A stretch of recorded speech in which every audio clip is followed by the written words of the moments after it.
Sensitive అంశంగా మారుతూ ఉన్నాయి, గొడవలు చోటు చేసుకుంటున్నాయి. ఒకసారి ఆడియోతో పాటు గొడవకు సంబంధించిన దృశ్యాలు చూద్దాం.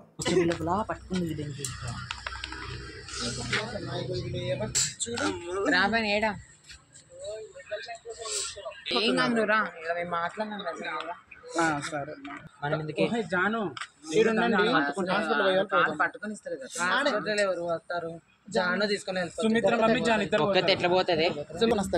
అవును, నీది కూడా ఎమ్మెల్సీ తీసుకొని వద్దాము. కొట్టినట్టు రుజువు ఉంటది కదా.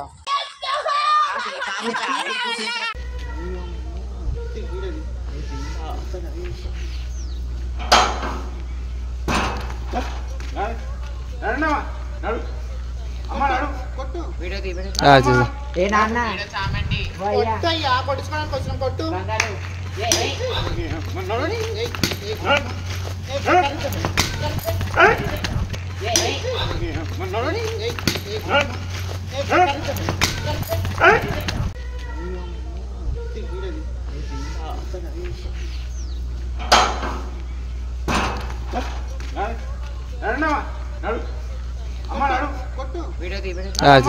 ఏ నాన్న కొట్టుకోవడానికి వచ్చిన కొట్టు.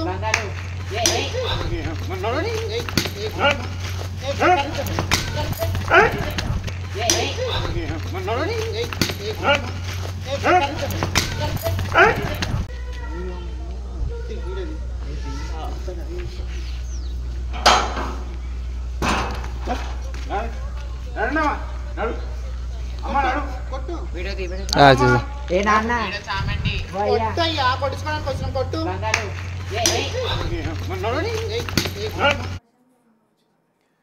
సో చూసారుగా బిగ్ టీవీ స్క్రీన్ పైన ఆ రోజు జరిగిన గొడవ ఇది. సో మనకి ఇది ఒక్కొక్కసారి చిన్న అంశంలా కనిపించవచ్చు, కానీ ఇది చాలా పెద్ద అంశంగానే మనకి సొసైటీలో కనిపిస్తూ ఉంటుంది.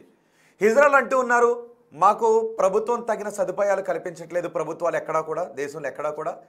అండ్ ఒకవేళ మేము ఎలా బతకాలి, మేము వెళ్ళి ఎవరినైనా డబ్బులు అడుగుతూ ఉంటే మమ్మల్ని సమాజం చిన్న చూపుతో చూస్తోందని హిజ్రాల్ అంటూ ఉన్నారు. లేదు, మమ్మల్ని డబ్బులు అడిగినప్పుడు మేము ఇచ్చింది తీసుకువెళ్లకుండా రౌడీజం చేస్తున్నారు అని మరికొంతమంది అంటూ ఉన్నారు. సో హిజ్రాలు మనలాంటి మనుషులే, మనతో ఉండాల్సిన వాళ్ళే. సమాజం వాళ్ళని చిన్న చూపుతో చూడటం తప్పు. అలాగే సమాజంలో చిన్న చూపుకు గురవుతున్నామనే భావనతోనో లేదు అంటే డబ్బులపై ఆశతోనో వెళ్ళి లక్షల రూపాయలు డిమాండ్ చేయటం ఇది కూడా తప్పే. సో ఇదే అంశంపై ఇప్పుడు మనం డిబేట్ చేయబోతున్నాం. అండ్ ఈ విషయంపై మీ అభిప్రాయాలను కూడా కమెంట్ చేయొచ్చు. మీరు సాధారణ పబ్లిక్ ఎవరు ఏ కమెంట్ చేసినా ఆ కమెంట్ని నేను హిజ్రాల్ కమ్యూనిటీ ముందు ఉంచుతాను. సదానందం కూడా అక్కడే ఉన్నారు, సదానందం గారు కూడా మనం చూద్దాం. అంటే ఒక క్వశ్చన్ అడిగాం, ఈ ఇష్యూలో తప్పు ఎవరిది అని. మీకేమనిపిస్తుందో మీరు ఓటింగ్ కూడా చేయండి. ఇప్పటి వరకు వచ్చిన ఓటింగ్లో హిజ్రాలు తప్పు ఉంది అని 73% మంది అంటున్నారు, ఇంటి యజమాని తప్పుంది అని 19% మంది అంటున్నారు, ఇద్దరిది తప్పుందని 8% మంది అంటూ ఉన్నారు. అండ్ ఒక కామెంట్ కూడా వచ్చింది, ఆ కామెంట్ కూడా చదివిన తర్వాత నేను డిబేట్కి వెళ్తాను. అరాచకం ఎక్కువైపోయింది, హద్దు లేకుండా పోయింది, పోలీస్ వ్యవస్థ చర్యలు తీసుకోవాలంటూ హిజ్రాల్కి వ్యతిరేకంగా ఒకరు కామెంట్ చేశారు. కానీ ఒక్కటి గుర్తుపెట్టుకోండి, హిజ్రాల్ అంటున్నది సమాజం మమ్మల్ని చిన్న చూపు చూస్తోంది, బతకటానికి అవకాశాలు లేవు, కాబట్టి మేము ఎక్కడికైనా వెళ్ళి డబ్బులు అడిగినప్పుడు వాళ్ళు ఇచ్చింది మాత్రమే మేము తీసుకుంటూ ఉన్నామని. సో ఏది వాస్తవం? ఇద్దరితో మాట్లాడదాం. సదానందం గారు, పండుగ నమస్తే అండి. నమస్కారం అండి. ఫస్ట్ సదానందం గారు నేను మీ దగ్గరికి వస్తాను, పండుగ గారు మీరు కూడా వినండి. సదానందం గారు ఏం జరిగింది ఆ రోజు? ఓకే అండి, సో ఉన్న వాస్తవం అనేది చెప్తాను నేను. ఓకే, ఆగస్ట్ 11th రోజు మా అమ్మగారు చనిపోయారు. ఓకే, సో జరిగి 3 నెలలు కాలేదు. ఓకే, సో మేము వచ్చే సంవత్సరం వరకు మేము గృహప్రవేశం కానీ ఎటువంటి ఫంక్షన్స్ చేయకూడదు. సో నేను మా వైఫ్ 2 పిల్లలం వెళ్ళి పాలు పొంగించుకొని వద్దాం, ఇల్లు క్లీన్ చేసుకొని. సో 3 months అయిపోయింది, కార్తీక మాసం కదా అని చెప్పి పాలు పొంగించుకోవడానికి వెళ్ళాము. ఏ రోజు? 8th రోజు వెళ్ళాము, సాటర్డే ఆఫ్టర్నూన్ టైంకి వెళ్ళి రీచ్ అయ్యాము. మొత్తం ఇల్లంతా క్లీన్ చేసుకున్నాము, 2 ఇల్లులు క్లీన్ చేసుకొని నేను జస్ట్ గేట్ కి ఒక పూలదండ పెట్టాను. మీరు అబ్జర్వ్ చేస్తే అసలు ఎటువంటి డెకరేషన్ అనేది లేదు, మేము పాలు పొంగించుకోవడానికి మాత్రమే వెళ్ళాము. ఇది అయిపోయిన తర్వాత లేట్ నైట్ అయిపోయింది, సరే నిద్ర చేసుకొని మనం నెక్స్ట్ డే మార్నింగ్ వెళ్దాము అని చెప్పి డిసైడ్ అయ్యి మేము అక్కడ ఉన్నాం. Early morning 6:30 Sunday early morning 6:30 AM కి ఎర్రమట్టితోని అతను ఒక టాటా ఏస్తోని వస్తే, అతను సరే మా ఇంటి ముందు చిన్న గార్డెన్ స్పేస్ ఉంది కదా, ఇప్పుడు మీరు చూస్తే గ్రిల్ లో కనిపిస్తుంది, ఆ గ్రిల్ దగ్గర ఎర్రమట్టి వేపిస్తున్నాను. వేపించిన తర్వాత వాళ్ళకి పేమెంట్ చేసిన తర్వాత వీళ్ళు హిజ్రాలు ఇద్దరు హిజ్రాలు వచ్చారు నా దగ్గరికి. ఫస్ట్ ఈ పక్కింటి దగ్గరకి, ఇప్పుడు ఆ పక్క ఇల్లు ఉంది కదా అది కూడా నాదే, దాని పక్కది ఇల్లు కూడా నాదే. సో అక్కడ నేను వాళ్ళకి క్లియర్ గా చెప్పాను, అమ్మ నేను ఎటువంటి ఫంక్షన్ చేయలేదు, నేను ఫంక్షన్ చేయకూడదు, మా అమ్మగారు చనిపోయారు, సో మేము ఫంక్షన్ స్థితిలో లేము, అండ్ నా ఫైనాన్షియల్ పరిస్థితి కూడా బాగాలేదు, నేను డబ్బులు ఇవ్వలేను అని చెప్పాను. వీళ్ళు రావడమే బావా అని చెప్పి వాళ్ళ క్లాప్స్ అన్ని చేసుకుంటూ లక్ష రూపాయలు ఇవ్వాలని చెప్పి డిమాండ్ చేశారు. అమ్మ నేను క్లియర్ గా చెప్తున్నాను, నా దగ్గర అంత డబ్బులు కాదు కదా, నా దగ్గర అసలు ఈఎంఐకి కరెక్ట్ గా ఈఎంఐ 10th రోజు ఈఎంఐ డైరెక్ట్ అవుతుంది, దానికి మట్టుకే డబ్బులు ఉన్నాయి నా దగ్గర. ఏది టాటా ఏఎస్ కి ఇచ్చిన తర్వాత దాని తర్వాత ఇంకో 600 మిగులుతుంది నా అకౌంట్ లో. అది నా పరిస్థితి. అది వాళ్ళకి క్లియర్ గా చెప్పాను. చెప్పిన తర్వాత కూడా ఒక బ్లాక్ డ్రెస్ వేసుకొని వచ్చిన ఫస్ట్ ఇద్దరులో ఒక బ్లాక్ డ్రెస్ వేసుకొచ్చిన ఆమె బండబూతులు తిట్టడం స్టార్ట్ చేసింది నన్ను, నా ఫ్యామిలీని, నా పిల్లల్ని. వీళ్ళకి ఎవరు ఇచ్చారండి అధికారం నా పిల్లల్ని తిట్టడానికి, నా ఫ్యామిలీని తిట్టడానికి? మా అమ్మ చనిపోయిందని చెప్తే కూడా మా అమ్మగారిని అంటే ఇంకా పదాలు వాడారు. ఇంకా దాని తర్వాత ఇప్పుడు నాకు యాజ్ ఎ ఇండివిజువల్ నాకు ఒక సెల్ఫ్ రెస్పెక్ట్, ఒక డిగ్నిటీ అనేది ఉంటుంది కదా. సో నాకు ఆ మాటలు విన్న తర్వాత నాకు కోపం వచ్చింది. సో ఆబ్వియస్ గా నేను వాళ్ళని తిరిగి తిట్టాను, అసలు మీరేం మాట్లాడుతున్నారు, మీకేమన్నా అర్థమవుతున్నాయి? వాళ్ళు ఎంతకి వినకపోగా ఇంకకి వెళ్ళిపోతున్నట్టే వెళ్ళిపోయి, అంటే నేను అప్పటికి లోపలికి వెళ్ళి స్టిక్ తీసుకొచ్చాను. వాళ్ళిద్దరు ఉన్నప్పుడు స్టిక్ తీసుకొచ్చినప్పుడు వాళ్ళు పారిపోయి దూరంకి వెళ్ళిపోయి దాని తర్వాత వీడియో రికార్డింగ్ చేయడం స్టార్ట్ చేశారు. ఓకే, ఇది అయిపోయింది. దాని తర్వాత మళ్ళీ ఇద్దరిని వేసుకొని ఆటోలో వచ్చారు. వాళ్ళు వచ్చి మమ్మల్ని తిట్టావు, అట్టెట్లా తిట్టావు, అది ఇది అని చెప్పి మళ్ళా రెచ్చగొట్టడం స్టార్ట్ చేశారు. అయితే నేను అన్నాను, అమ్మా మీరు పోలీసులకు కాల్ చేయండి, వాళ్ళు వచ్చి వాళ్ళే చెప్తారు మీకు అని చెప్పి నేను వాళ్ళకి చెప్పాను. వాళ్ళే బెదిరించారు ఫస్ట్, ఏది పోలీసులకు కాల్ చేస్తాం అది ఇదని. దాని తర్వాత సరే మీరు కాల్ చేయండి, వాళ్ళు వచ్చిన తర్వాత వాళ్ళతోనే మాట్లాడదామని. ఇది అయిపోయిన తర్వాత వాళ్ళు వెళ్ళిపోయినట్టే వెళ్ళిపోయి మళ్ళీ 3 ఆటోలు, అంటే నేను ఈ లోపల ఇంట్లోపటికి వెళ్ళి గేట్ పెట్టుకొని ఇంటి పైకి వెళ్ళి కొంచెం క్లీనింగ్ వర్క్ ఉంటే అది క్లీనింగ్ చేస్తున్నాను, ఏది మట్టి దుమ్మ ఉంటే క్లీన్ చేసుకుంటున్నాను. ఈ లోపల వీళ్ళు 3 ఆటోల్లో 15-20 మంది దాకా వచ్చి మా గేట్ ని ఇరగొట్టడం, అంటే ఇట్లా ఫుల్ లాగడం, ఫోర్స్ తో లాగడం చేస్తున్నారు. ఇంకా బూతులు తిట్టుకుంటూ మమ్మల్ని, అంటే నన్ను మా వైఫ్ ని తిట్టడం స్టార్ట్ చేశారు. నేను పైనుంచి ఉరుక్కుంటూ వచ్చి ఏం జరుగుతుందని వచ్చే లోపల వీళ్ళు గేట్ దగ్గర నుంచి వెనకకి వెళ్ళి అప్పుడు రికార్డింగ్ స్టార్ట్ చేశారు. దాని తర్వాత మీరు ఆ రికార్డింగ్ లో వాయిస్ వినండి, అమ్మా మీరు గేట్ దగ్గర నుంచి లేమానే మాట్లాడాను కానీ ఎక్కడ కూడా వీళ్ళని తిట్టలేదు. వీళ్ళు దాని తర్వాత వెళ్ళినట్టే వెళ్ళి, అంటే దాని తర్వాత వాళ్ళు జరగలేదు అక్కడి నుంచి. అక్కడ నేను వాస్తవం నా స్టిక్ తోని ఒక దెబ్బ వేసాను. దాని తర్వాత వీళ్ళు ఎవరైతే రికార్డింగ్ చేస్తున్నారో ఇక్కడ అందరు చాలా మంది గుంపు కూడా ఉన్నారో వాళ్ళ దగ్గరికి ఇట్లా ఉరికాను. రెండో దెబ్బ ఇక్కడ కింద ఒకరి దగ్గర పడింది.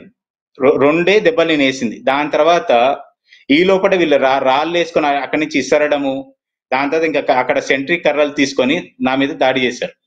ఇప్పుడు నాకు ఇక్కడ మీరు అబ్జర్వ్ చేస్తే ఇది చూడండి, మొత్తం ఇది లేసిపోయి స్టిచెస్ ఉన్నాయి ఇక్కడ, ఇక్కడ పడింది. దాని తర్వాత బ్రూజెస్ చూపిస్తాను మీకు, ఐ మీన్ ఒక్క నిమిషం నేను షర్ట్ తీస్తాను. బట్ స్టిల్ ఇప్పుడు వీళ్ళు అంటున్నారు కదా భిక్షాటన అని వచ్చామని. భిక్షాటన అంటే బెగ్గర్స్, అంటే నేను ఎవరిని చిన్న చూపు చూడట్లేదు, ఒక్క నిమిషం,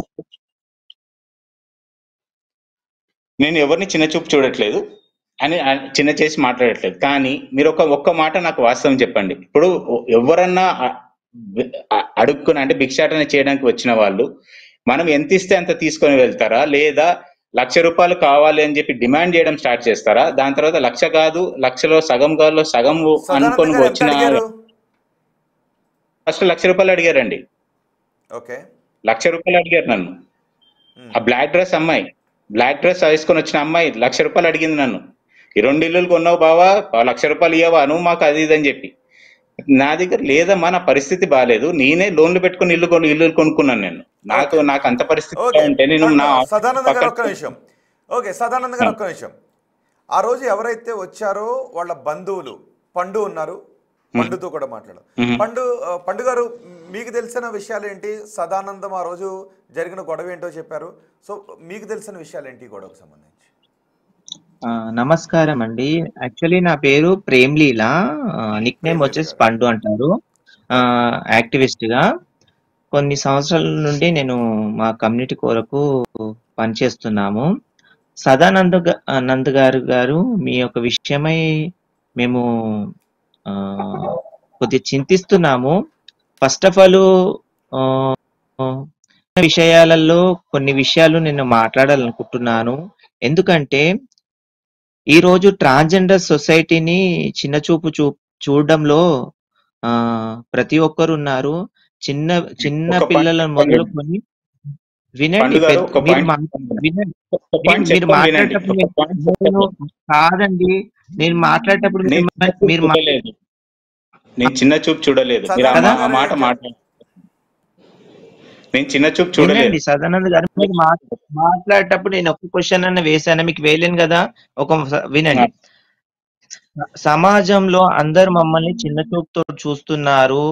మాకు ఎక్కడ సరైన వసతి కానీ సరైన వ్యవస్థ రంగంలో సపోర్ట్ లేని జీవితాలలో ఈ యొక్క కింద సమాజం కానీ హిజ్ర సమాజం కానీ బ్రతుకుతున్నాము.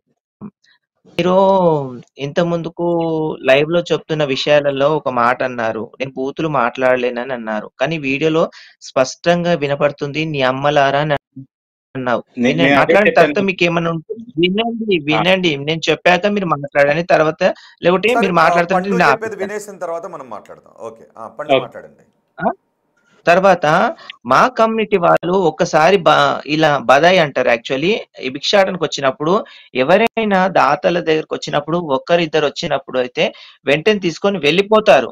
మరలా వేరే బ్యాచ్ ని తీసుకొచ్చి మిమ్మల్ని ఇబ్బంది పెట్టారనేది అది ముమ్మాటికి నిజం కాదండి సదానంద్ గారు. ఎందుకంటే ఎవరైనా వచ్చారంటే మీరు ఎంత ఇస్తారో ప్రేమతోటి అది తీసుకొని వెళ్తారు. రెండో విషయం ఏంటంటే డిమాండ్ చేస్తారంటే డిమాండ్ అనేది ఎక్కడ ఇప్పుడు ప్రతి ఒక్క వ్యవస్థలోనూ ఉంటుండొచ్చు. కానీ ట్రాన్స్జెండర్స్ అనేవారు ఏం తెలుసా, ప్రేమ ఆప్యాయత అనురాగాలు ఇవి కలిగి ఉన్నవారు ట్రాన్స్జెండర్స్.